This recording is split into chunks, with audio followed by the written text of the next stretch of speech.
What is up, my Squirtleites? It is I, your king, welcoming you back to Destiny 2. I'm going to start today's video by asking you one very simple question.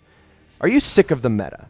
No, seriously, are you sick of the meta? It's mostly a rhetorical question at this point because I'm pretty sure everyone is sick of the meta. We've had the same meta since the launch of Forsaken, since the week before the launch of Forsaken. We're pushing 5 months now, almost 6 actually, and we've had the same meta the whole time. The pulse rifles, the shotguns, and the very occasional hand cannon, as long as it's called Luna's Howl, Not Forgotten, or Trust. You're sick of this meta, and honestly, I can't blame you. Even if you're good at it, you just want something else at this point. And do I have a weapon for you? Ladies and gentlemen, may I introduce to you the Erentil FR4. This is the fusion rifle I am predominantly using in almost all of the gameplay in the background, as well as showing on screen now.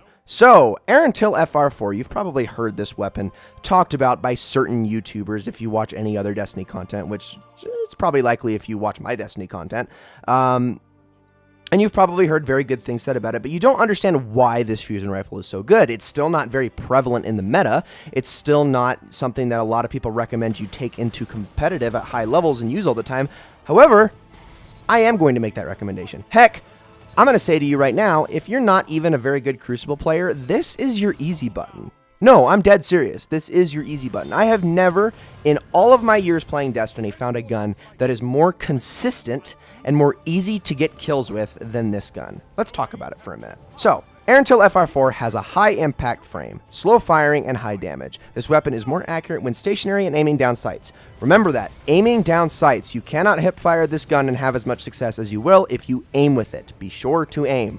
Second thing, really whatever battery you pick on this fusion rifle doesn't matter except accelerated coils. Accelerated coils is nice for that faster charge rate with any other archetype, but with high impacts you don't want to have that. It's going to hurt your damage in a lot of scenarios where really high resilience guardians will survive your shots. So you always want to maximize your damage as much as possible. I have particle repeater on mine, but pretty much anything that isn't accelerated coils will be fine for you. The next perk, it's really up to preference, whatever you get. I mean, as long as it's not complete garbage, I'm not really too fussed about that perk, because that's not really the perk we're worried about. The perk we're worried about is the next one, which is a must-have for this weapon, and that is Tap the Trigger. Now, I know that this perk occupies the same space as perks like Kill Clip and Rampage.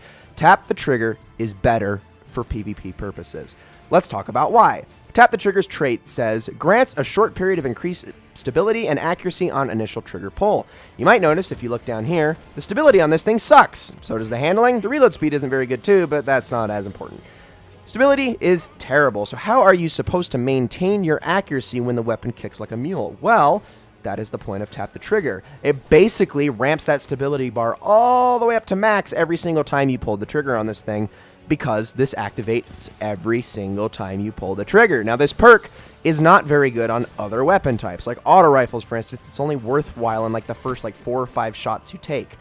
Fusion rifles, it's every single time, because fusion rifles are single shot weapons. It's not a full auto thing where you're holding it down and trying to control the recoil. You just point and shoot.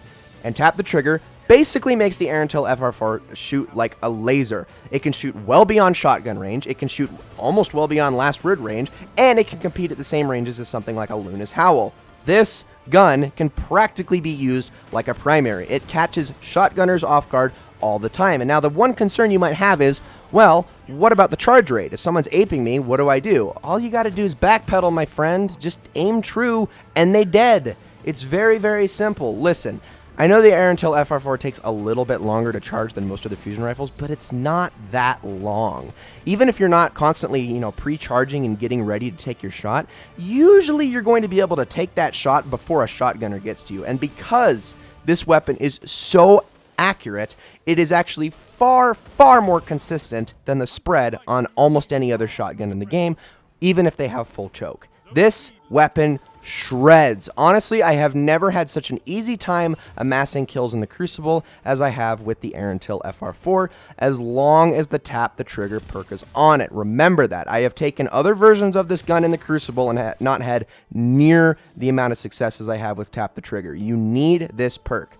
Now, you probably also noticed that I have the counterbalance stock mod on this weapon. That's not a necessity, honestly. I just kind of have it on there to make things a little bit more stable, but I'll be honest, I really haven't felt that much of a difference since applying the mod. My personal choice, my personal recommendation for this gun would be the Icarus mod, because this allows you to actually shoot the thing while you're in the air, which in any other situation and without the mod, it's a hopeless thing to do. Don't ever shoot fusion rifles in the air without a mod. Otherwise, you're just not going to hit what you're aiming at, ever. They're worse than sniper rifles in the air, for crying out loud. So get an Icarus mod.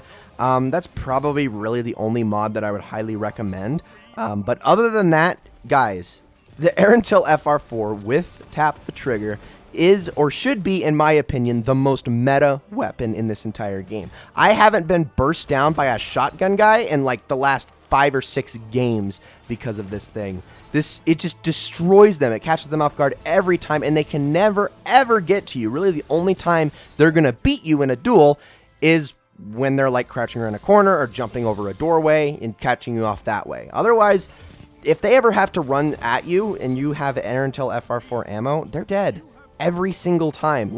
Just look at how consistent this thing is. Look at how many kills it racks up. It's so easy, and they don't even have to be that close. They just have to be in a sort of respectable distance. The important thing is to make sure that you see the full of their body. If you just see their head poking out, you're not going to get that kill. You just need to see their body, aim for center mass, and they're gone every single time. So much easier than using a shotgun, in my opinion, as much as I do like using shotguns. It's really a super effective weapon, and considering the fact that, and I'm going to be honest here, the fact that the meta is the way it is and is so geared towards short-range weapons has nothing to do with the strength or the weaknesses of the certain weapons. I know a lot of people want to believe that, but if you play all of the maps in Destiny and you analyze the space and the angles that they give you, we're always going to have a short-range meta until those maps change, guys. They're all very claustrophobic and don't provide a lot of angles, which is why short-range weapons, shotguns or not, are going to reign supreme in the Crucible for as long as we have these maps. And Erentil FR4 is a great weapon that you can use on any map in the entire game and find that success, find those counters, get those angles, and even if you're not good, you just point and shoot and it's an easy button. I promise you. Ladies and gentlemen, thank you all so very much for watching this video. I hope you all enjoyed it very, very much, and I will see you all in the next one.